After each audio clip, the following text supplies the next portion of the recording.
اور کہا گال فقط نورانی نہیں، ایک تو ہوتا ہے چہرے میں چمک ہو، نور ہو، روشنی ہو، کہا روشنی بھی تھی لیکن سرخی بھی تھی، چہرے میں نور بھی تھا، روشنی بھی تھی، سرخی بھی تھی، اور کہا ناک باریک تھی میرے آقا کی، میرے آقا کی ناک باریک تھی اور ناک پر ہمیشہ ایک نور چمکتا ہوا نظر آتا تھا۔ آقا کے بازو لمبے تھے، انگلیاں سیدھی تھی، ہاتھ کشادہ تھے، اور میرے آقا صلی اللہ علیہ وسلم کے ہاتھوں کی رگیں نظر نہیں آتی تھی، وینز نظر نہیں آئی، یہ حسن کے خلاف ہے۔ دیکھیں اگر کسی کے ہاتھ کی وینز نظر آ رہی ہوں، پاؤں کی وینز نظر آ رہی ہوں، رگیں نظر آ رہی ہوں، تو رگوں کا نظر آنا یہ حسن کے منافی ہے، رگوں کا نظر آنا یہ حسن کے خلاف ہے۔ کہا میرے آقا کے ہاتھ ایسے خوبصورت ہیں، رگیں نظر نہیں آتی تھی، پاؤں ایسے خوبصورت ہیں، رگیں نظر نہیں آتی تھی، اور پھر محمد عربی صلی اللہ علیہ وسلم کا پیٹ کیسے تھا؟ مستوی الصدر والبطن، سینہ اور پیٹ برابر تھے، جسم سیدھا تھا اور سینہ اور پیٹ برابر۔ دیکھیے اگر کسی کا سینہ بہت آگے ہو، بڑا ہوا ہو، پیٹ بہت اندر ہو، یہ بھی حسن کے خلاف ہے، پیٹ باہر ہو سینہ اندر ہو، یہ بھی حسن کے خلاف ہے۔ کہا نہیں محمد عربی کا حسن کیسے؟ مستوی البطن والصدر، پیٹ اور سینہ بالکل برابر تھے، میرے آقا صلی اللہ علیہ وسلم کا جسم اطہر بالکل سیدھا تھا۔ اچھا آئیے ام معبد کی روایت کی طرف پھر آتے ہیں۔ ام معبد نے اب جو کلام کیا نا، خدا کی قسم کمال کر دیا۔ کہا ابہى الناس وَأَجْمَلُهُ مِنْ بَعِيدٍ، کہا ایسا خوبصورت تھا جب دور سے دیکھو نا تو بڑا خوبصورت لگتا تھا، دور۔ اچھا کچھ لوگوں کو دور سے دیکھو اچھے لگتے ہیں، کچھ لوگوں کو دور سے دیکھو اچھے لگتے ہیں، قریب سے دیکھو انسان یار وہ بات نہیں ہے، وہ چیز نہیں ہے، دور سے بڑا اچھا لگتا ہے، قریب سے دیکھو نا تو بندہ کہتے ہیں وہ بات نہیں ہے۔ کہا محمد عربی کے بارے میں، کہا مبارک کیسا تھا؟ کہا مبارک ایسا تھا ابہى الناس واجملہ من بعید، کہا دور سے دیکھو خوبصورت لگتا تھا، کہا واحسنہ من قریب، قریب جا کے دیکھو کیسا لگتا تھا، کہا دنیا والوں کا حسن ایسا ہے، دور سے دیکھو اچھے لگتے ہیں، قریب سے دیکھو بندہ کہتا ہے وہ بات نہیں ہے۔ میرا مبارک ایسے ہے، دور سے دیکھو اچھا لگتا ہے، قریب سے دیکھو من چاہتا ہے کیا بات ہے، کیا بات ہے، اور کیا باتاں میرے سرکار دیا، کیا باتاں مدنی منٹھار دیا، کیا بات ہے، اس سے حسین تو اور کوئی ہو ہی نہیں سکتا، دور سے بھی خوبصورت، قریب سے دیکھو اور خوبصورتی بڑھ جاتی ہے۔ یہ محمد عربی صلی اللہ علیہ وسلم کا حسن ہے۔ کہا کیا خوبصورت ہے۔ اور دوری کا تصور ایک اور بھی ہے، دوری اور قرب کا تصور ایک اور بھی ہے۔ وہ تصور یہ ہے کہ کسی کو دور سے دیکھو تو انسان کسی سے دور رہتا ہے نا، اس کے قریب نہیں ہوتا، تو انسان اس کی ریالٹیز کو نہیں جانتا، اس کے ساتھ وقت گزارے نا، تجارت کرے، سفر کرے، ٹریول کرے، دور دور رہے بندہ اچھا لگتا ہے، قریب آ جائے تو وہ بات نہیں ہوتی۔ میرا مبارک اتنا خوبصورت ہے، میرا مبارک اتنا پیارا ہے، جب تک دور رہو دیدار کی تمنا راتوں کو سونے نہیں دیتی، اور جب قریب ہو جاؤ جدائی کا خوف نیندیں حرام کر دیتا ہے۔ ارے کہیں جدا نہ ہو جاؤں، وہ اتنا پیارا ہے، دور سے دیکھو پیارا، قریب سے دیکھو اور پیارا اور خوبصورت ہے۔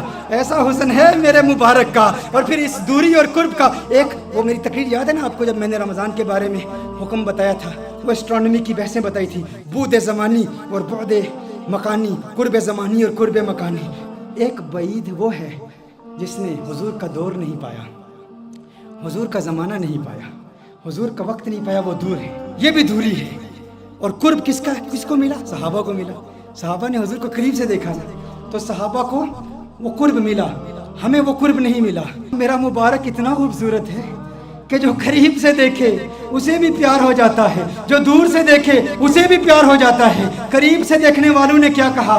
ابو ہریرہ نے محمد عربی صلی اللہ علیہ وسلم کے نور کو دیکھا، کہا ما رأیت شیئا احسن من رسول اللہ صلی اللہ علیہ وسلم۔